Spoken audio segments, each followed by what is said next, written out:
Hai semua, gue Almi. Dan gue Nopal, and welcome to 11 Malam, di mana kita akan berdiskusi tentang masa lalu Hari ini, dan juga esok hari. hai semuanya, apa kabar? Cie, dengerin podcast kita lagi. Kayaknya sekarang, aku mau yang ngasih tahu sekarang kita mau ngapain. Kan biasanya kan si Nopal tuh yang ngasih tahu. Kenapa emang? Apa yang spesial? Jadi, pakai telur. Jadi jokes gue diambil. jadi gue mau mengadakan diskusi gitu. Tapi ada pemicunya diskusi ini. Apa tuh? Jadi tuh gini, pas lebaran sih, Ramadan, bahkan Ramadan kemarin itu kan lagi booming banget tuh yang namanya drama The Married World of the Married. World of Married. World of the Married. Iya, The World of the Married Couple. Gak ada couple ya? Iya kah? Gak ada couple juga. Ini gue cari. Udah, itulah lu tau gak sih drama pelakor itu? Iya itu pokoknya. Habis itu, kayaknya kemarin gue ngomong salah mulu ya. Habis itu kayak banyak banget orang kayak di Instagram gue tuh kayak pada nge-SG-in bilang kayak ih sebel banget, ih gemes banget. Nah karena itu gue jadi kayak terenyuh gitu, kayak aduh gue juga pengen nonton dong kayak gitu kan. Tapi pas itu gue nontonnya udah lama sih sebenarnya. Kayak gue tuh nontonnya dari awal hari pertama puasa. Jadi hari pertama puasa gue nonton gitu paling kan. abdol banget ya. Kalau puasa-puasa nonton gitu. Tapi tenang aja, adegan begitu gue skip, sumpah. Jadi seriusan gue tahu diri kan. Jadi tuh udah 8 episode tuh gue cuma ngabisin waktu 5 jam gitu. 4-5 jam gitu, cepet kan. Soalnya itu gue skip dan gue tuh cuma pengen tahu gitu ceritanya kayak gimana gitu kan. Nah terus kayak ada suatu adegan yang membuat gue tuh kayak ke-trigger, kayak apakah benar ini benar gitu kan. Jadi tuh gue jelasin deh adegan itu. Ya kan lu tahu kan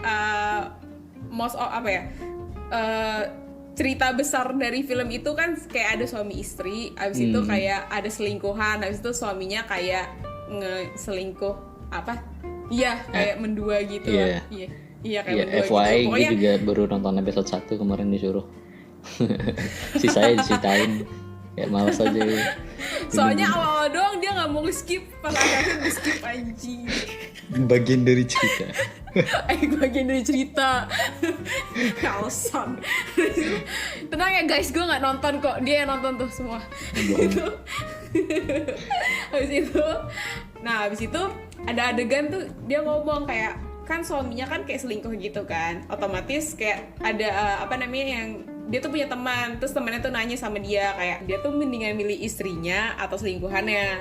Habis itu dia tuh jawabnya kayak gini, kayak aku nggak bisa milih salah satu gitu, karena mereka berdua tuh punya yang gue cintai masing-masing. Gimana? Jadi kayak mereka berdua tuh punya suatu hal yang bikin gue jatuh cinta gitu, dan masing-masing orang tuh punya gitu loh, dan gue suka nggak bisa milih, jadi kayak gue pengen dua-duanya gitu loh. Nah terus gue jadi menggunakan otak gue untuk berpikir pada akhirnya kayak akhirnya kayak apakah ini fungsi dari sebuah poligami gitu. Karena kayak iya coy, kayak gini loh, kayak kita kan kalau misalnya denger poligami apaan nih, kayak suami punya istri 2, istrinya gimana nggak perasain tuh. Tapi kayak gue mikirnya kayak mungkin juga nanti kalau misalnya pas pernikahan kan udah lama gitu ya, maksudnya kayak pernikahan kan kayak bertahun-tahun gitu, mungkin di tengah jalan tuh kayak ada sebuah kebosanan atau kayak ya kayak gitu deh. Nah jadi kayak itu kenapa dibolehin adanya poligami. Soalnya kalau nggak ada poligami tuh jatuhnya jadi kayak gimana ya, kayak selingkuh gitu loh kan. Kalau menurut gue tuh selingkuh di mana karena kayak pihak yang satu itu kayak merasa takut sama pihak satunya lagi gitu loh. Ngerti gak sih? Misalkan kayak dia suka sama orang nih, tapi kayak dia tuh nggak mau, misalkan kayak ada suami istri, suami suka sama orang, tapi istrinya tuh kalau suami udah tahu kalau istrinya tahu itu bakal marah, bakal kayak gitu deh, pokoknya kayak bakal berubah gitu. Jadi daripada kayak gitu, mendingan dia selingkuh aja, diem-diem gitu loh. Tapi kan kalau udah ketahuan kan jatuhnya kayak pengkhianatan gitu gak sih? Yang malah jatuhnya tuh lebih berkali-kali lipat menurut gue. Jadi sedangkan kalau misalkan poligami itu kan kayak dilaksanakan setelah ada discussion gitu loh sama istri gitu. Maksudnya kayak udah persetujuan istri. Jadi kayak ya istrinya nolak atau enggak. Kalau misalkan ya gue nggak tahu ya, tapi kayak lebih aman dan damai gitu loh. Dan apa ya, gue ngerasa kayak apakah gara-gara poligami itu juga cowok emang bisa mencintai lebih dari satu orang kayak gitu. Jadi kayak itu sebuah pertanyaan konspirasi di otak gue, kayak bener gak ya? Jadi tuh gue sebagai cewek harus siap di poligami. Maksudnya kayak bukannya gue mau di poligami, tapi kan kayak kalau misalkan ada dua pilihan berat gitu kan, lu mau diselingkuhin atau di poligami gitu kan, gue lebih mending kayak poligami. Tapi gue nggak mau dua-duanya, cuman kayak kalau misalkan ada pilihan itu, dan gue juga mikir kayak kasus perselingkuhan di sekitaran tuh banyak banget gitu loh. Ya mungkin emang nggak ketahuan gitu, tapi kayak emang bener ya yang apa Teo katakan kalau cowok tuh bisa mencintai lebih dari satu orang kayak gitu deh. Gimana kok gue personally nih, gue disclaimer pertama-tama ya, gue sendiri not a fan untuk hal-hal kayak poligami gitu ya. Ya gue sendiri not a fan of that, dan bukan not a fan sih, pokoknya gue nggak suka kayak gitu. Nah soalnya dibagi gue nggak suka atau belum? Nggak, soalnya konsep bagi gue nih, konsep pernikahan adalah sebuah ikatan oleh dua orang ya udah, dua orang itu aja yang dibawa seumur hidup. Ya soalnya ya kalau kita lihat sekarang ya, gue kan sering lihat di sosial media gitu, kayak orang-orang tuh kebanyakan tuh ya sekarang tuh poligami itu buat nurutin nafsunya doang gitu loh. Kalau zaman dulu kan mungkin ada yang nyelamatin siapa menafkahi janda-janda yang ditinggal perang gitu ya kayak gitu kan. Jadi sekarang banyak, gue ngeliat ada yang bikin kelas biar bisa mencapai poligami. Sumpah ada coba gue nemu, terus ada juga ada pembicaranya itu bukan cuma si jabatannya bisa kan kayak siapa terus head of apa gitu kan, ini praktisi istri 2, praktisi istri 3 itu kayak nah itu pak gimana nih? Oh, enggak, soalnya gimana ya, konsep dari poligami sendiri kan kita harus adil. Nah untuk mencapai suatu keadilan kan susah nih. Kalau untuk waktu atau uang kan ya mungkin bisa diatur lah. Tapi satu sih yang bagi gue nih kayak bener-bener ngeganjal pikiran gue, kenapa gue nggak serak gitu sama konsep poligami kayak gini tuh. Ya pokoknya ya mencintai lebih dari satu, pokoknya harus adil dalam perasaan juga. Nah, gimana caranya lu bisa membagi perasaan lu secara adil ke dua wanita gitu lah. Berasa aneh banget. Berasa punya suami Sharinjar anjir. Biasa kan perasaan sendiri kan bukan sesuatu yang bisa diukur gitu loh. Dan juga kan dalam suatu, kalau hubungan poligami kan nggak boleh ada satu yang merasa kok dia lebih sering sama yang satunya, kan nggak boleh ada kayak gitu kan. Gimana, jadi harus ada yang keadilan di situ. Nah di situ juga kan walaupun waktu sama tapi kan kualitasnya juga berbeda gitu loh. Ya kan, jadi nggak bisa adil juga kan, kayak gimana cara bener-bener mencapai suatu keadilan gitu. Ya. Tapi gue sendiri kayak nggak bisa nih. Terus kan alasan lain orang-orang poligami katanya bosen. Iya bosen itu. Bosen dengan udah sama istrinya itu aja gitu selama bertahun-tahun. Iya, terus kayak istrinya tuh makin lama jadi kayak nggak mentingin penampilan, jadi kayak kok lihat anak-anak muda gitu yang fresh gitu kayak aduh gitu deh. Malah nyari yang muda, ya itu kan salah satu kalau bagi gue ya, gue ngeliat ya, gue personally saat ini menyampaikan, nggak tahu ntar ke depan ya, semoga gue masih berpegang teguh dengan prinsip gue ya. Mari semuanya kita katakan amin. Jadi kalau orang nyari cewek lain dengan alasan wah dia lebih cakep, itu kayak ya artinya lu sama yang sebelumnya itu bukan bener-bener cinta gitu. So kan kalau lu ngeliatnya cuma dari penampilan kan artinya apa? cetek banget gitu loh hubungannya. Iya. Ya, terus enggak, tapi kalau untuk hal itu juga kalau misalnya istri terus tiba-tiba udah bertahun-tahun terus kayak nggak merawat dirian, tinggal lu bilang aja gitu, tinggal bilang kayak kamu lebih cantik gini deh gitu kan. Ngomong aja gitu loh. Kenapa gue tuh bingung kenapa orang-orang tuh daripada ngomong pada disimpan terus malah melampiaskan ke yang lain, malah cari cewek lain. Emang bukan lebih gampang kayak ngomong gitu loh, lu udah berhubungan. Ya mungkin itu bukan hal yang mudah gitu ya untuk beberapa, makanya kan untuk pernikahan sendiri bagi gue kayak lu harus bener-bener nyari orang yang dimana lu bisa berterus terang. Makanya kalau nggak terus terang jadi hal-hal kayak gini gitu. Bisa terjadi, makanya itu dimana kayak lu bisa cerita apapun ya, ada keluh kesah atau apa ya, lu ngomong ya nyantai gitu, nggak perlu ada takut atau gimana. Jadi bagi gue makanya konsep pernikahan di gue tuh gitu, ada mutual respect, mutual feeling, jadi lu jatuh cinta sepenuhnya ya as a person gitu, secara keseluruhan gitu. Berarti kayak udah, maksudnya apa ya? Yang gue pernah dengar tuh namanya ada jenis tingkatan gitu loh. Ini kayak tingkatannya udah harus yang agak tingkatannya udah harus yang agape, lu tau gak sih agape? Jadi kayak dimana lu kayak suka sama orang tapi gak ada alasan lagi gitu loh. Jadi katanya tuh cinta agape tuh ada saat lu tuh udah tua gitu. Jadi kayak dimana tuh kondisi fisik lu udah nggak yang maksimum, terus kayak kondisi apa ya, maksudnya udah nggak maksimum lagi, tapi lu berdua masih mencintai. Itu kayak jenis cinta agape gitu loh. Nah, ya katanya sih kayak gitu, tapi emang susah banget. Nah, tapi berarti kayak gak sebuah cowok bisa di-conclude gitu ya. Maksudnya kayak gak semua cowok tuh bisa bisa suka gitu. Mungkin ada, tapi tergantung prinsipnya mereka gitu loh. Tergantung mereka ngandang cewek tuh kayak gimana. Mungkin kalau di posisi yang gue lihat di Theo ini, karena dia juga orang yang gak bertanggung jawab gitu, kayak Messi gitu loh, kayak di episode pertama kayak ini orang kayak gak bisa diatur banget gitu loh gitu. Jadi terus juga ceweknya tuh yang perfect banget gitu, apa-apa kayak maunya perfect gitu kan. Jadi kayak ada miskom sedikit gitu gak sih? Iya sih, jadi kayaknya iya sih. Iya. Jadi kayak ada clash dikit gitu. Iya, nah terus kayak yang gue tahu tuh iya, yang gue tahu tuh kayak si Theo ini, si suaminya ini selingkuh karena kayak dia melihat selingkuhannya itu mirip istrinya pas muda. Gimana ya jadinya? Jadi kayak mungkin karena namanya pernikahan gitu kan biasanya kan orang juga makin kenal, udah lama kenal itu kan bisa kepribadiannya bisa berbeda gitu loh. Ya nggak sih? Kayak orangnya jadi berubah secara nggak langsung gitu lah. Nah, kayak bisa jadi kayak yang awal mereka bertemu tuh beda lagi sama nanti yang udah 5 tahun, 4 tahun nikah gitu-gitu loh. Jadi kayak si suaminya tuh nggak bisa ngungkapin gitu, kayak sebenarnya dia kangen ceweknya yang dulu gitu loh. Mungkin kayak ceweknya juga mengubah sikap yang dimana kayak yang awalnya si cowok itu suka gara-gara itu, tapi dia udah mengubah sikap. Jadi kayak ya elah boring banget gitu loh. Kayak ya gitu loh, gimana sih? Iya kayak gini.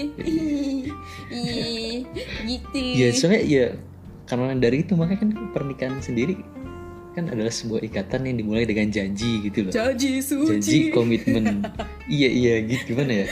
Kan lu di awal komitmen lu nikah tuh dengan janji kalau akan menjaga satu sama lain dan juga akan saling sama-sama berusaha untuk menjaga hubungan ini kan, untuk membangun sebuah keluarga. Kayak gitu, jadi lu udah janji di awal. Jadi selama perjalanan itu janjinya diingat.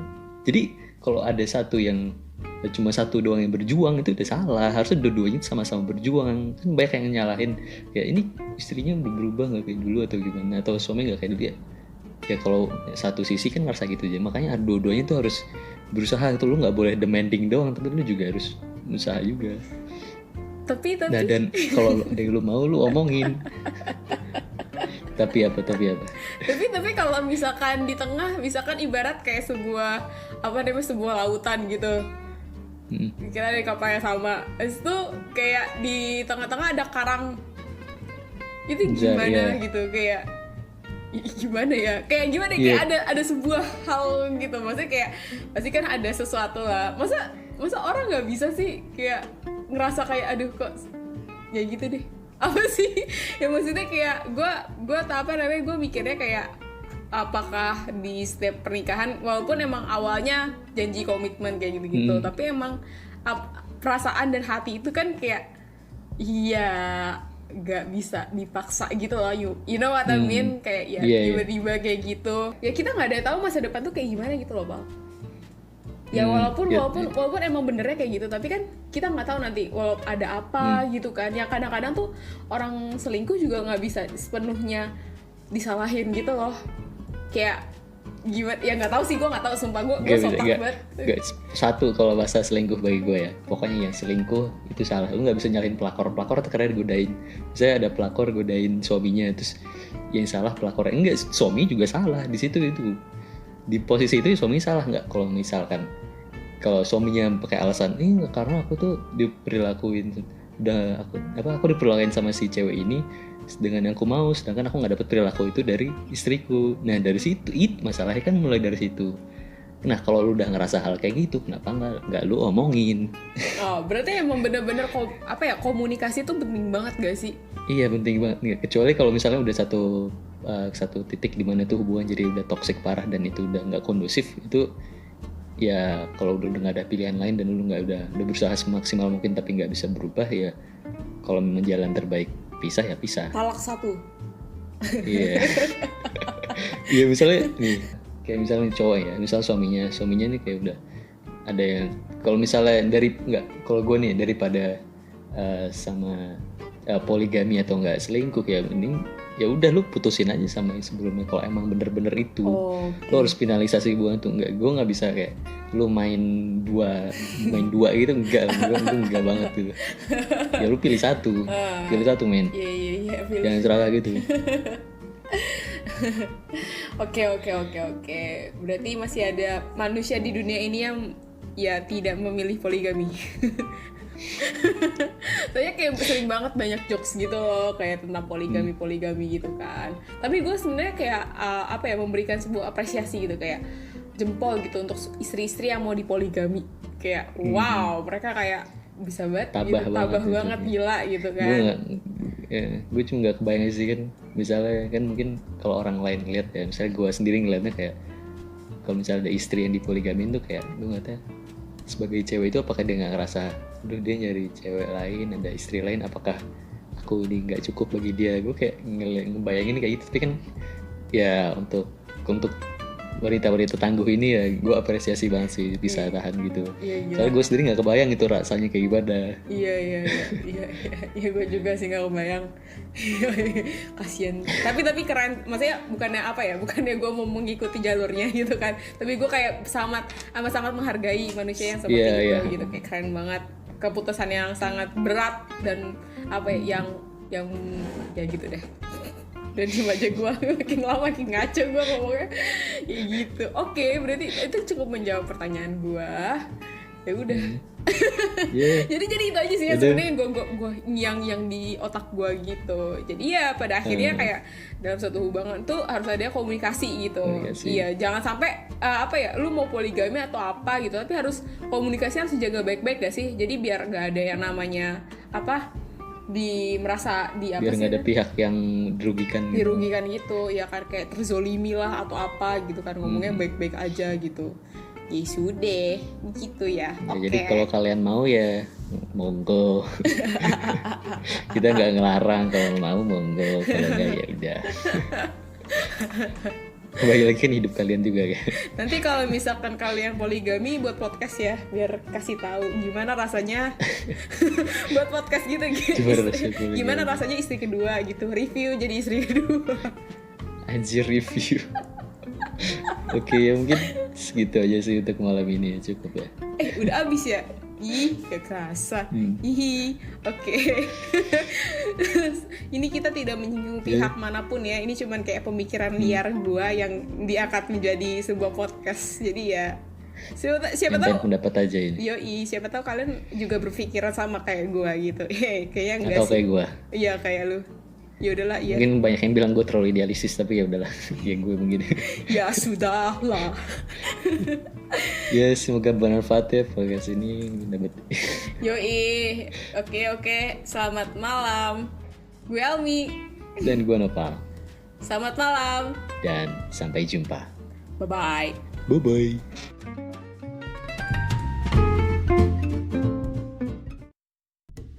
Hai semuanya, makasih banget ya udah dengerin kita sampai sejauh ini. Nah, kalau kalian suka bisa banget subscribe channel kita dan juga nyalain notifikasinya ya biar gak ketinggalan update-update dari kita juga. Oh iya, podcast ini juga ada loh di Spotify. Langsung search aja 11 malam dan kita bakal update setiap minggunya. Jadi Pantengin terus dan sampai jumpa. Bye.